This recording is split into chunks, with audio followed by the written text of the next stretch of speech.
Welcome everyone to 3 Count Review. I am KO, aka Howard J. Dingers, and these are my Summerslam predictions. Summerslam is always fun, kind of like second biggest show to WrestleMania, and SummerSlam is usually pretty fun. They usually try to go more crowd-pleasing type of finishes and matches, so I'm very excited for this. Going to be a great time. Drew Gulak is going to defend his Cruiserweight Championship against Lorcan. This will most likely end up on the pre-show, but I'm very excited for this match. These two are very good, and these Cruiserweight matches have been very, very good the past year or so.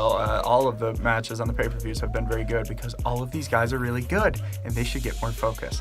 But anyway, it feels too early to take the title off of Gulak. I would not be surprised if Lorcan gets a title run in the future, but I don't think it comes now. I think Drew Gulak will retain. Trish Stratus will be making her return to the WWE ring to face Charlotte Flair. This is going to be a really good match. The last couple times we've seen Trish, mainly at Evolution last year, Trish was really good in the ring. So I'm very excited. Charlotte's always able to get the best out of people, so this should be a really good match. But even though we're in Toronto and Trish is from Canada, I think Charlotte needs this win. I think Charlotte's going to pick it up. It's just going to elevate her even more, and I think that's what WWE plans on doing. They really want Charlotte to be considered one of the best of all time. Goldberg also makes his return when he faces Dolph Ziggler. Goldberg's going to win. This match is going to go under 3 minutes.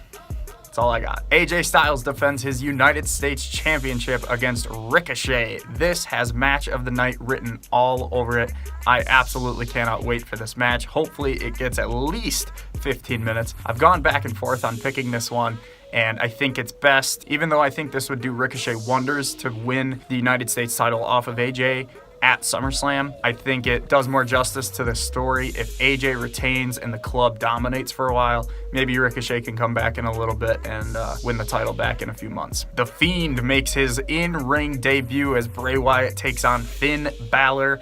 This is another match that will go under 3 minutes. I got The Fiend winning, apparently with the Mandible Claw. Bayley defends her SmackDown Women's Championship against Ember Moon, and they have not done a very good job of building Ember Moon through this feud. But this should still be a good match. Both of these girls are very good in the ring, and I'm very excited for this match. But I think Bayley's going to retain. It just doesn't feel like they're going to put the title on Ember because they have not made her look very strong. Although, maybe they still will. Maybe that's their thinking. Who knows? But I'm going with Bayley. Kofi Kingston defends his WWE Championship against Randy Orton. This is a really good story. It's a natural, real-life story that's coming out of the last 10 years, really, with the whole Randy Orton stupid thing, and I really like what they've done with this.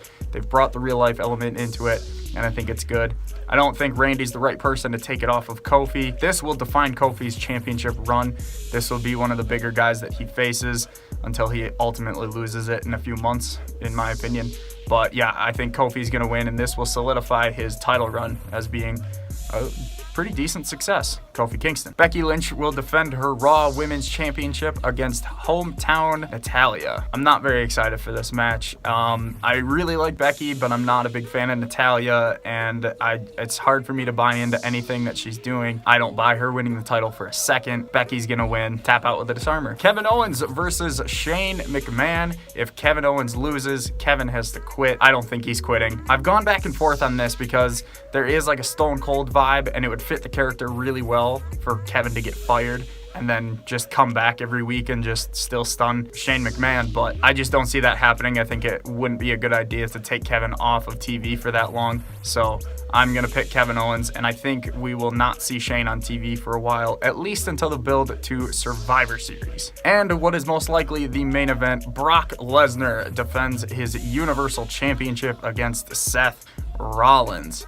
I do not like the build to this at all. Seth has not looked good in the build to this match, especially this last Monday on the Go Home show. He just looked stupid. He looked like a nerd walking out there while he's hurt with a chair and just getting absolutely beaten up. As much as this pains me to say, I think Brock Lesnar is walking out still champion. It's always a safe bet to pick Brock Lesnar. I want to pick Seth Rollins, and I feel like he's going to win, but I also just think that they want to go in a different direction all of a sudden.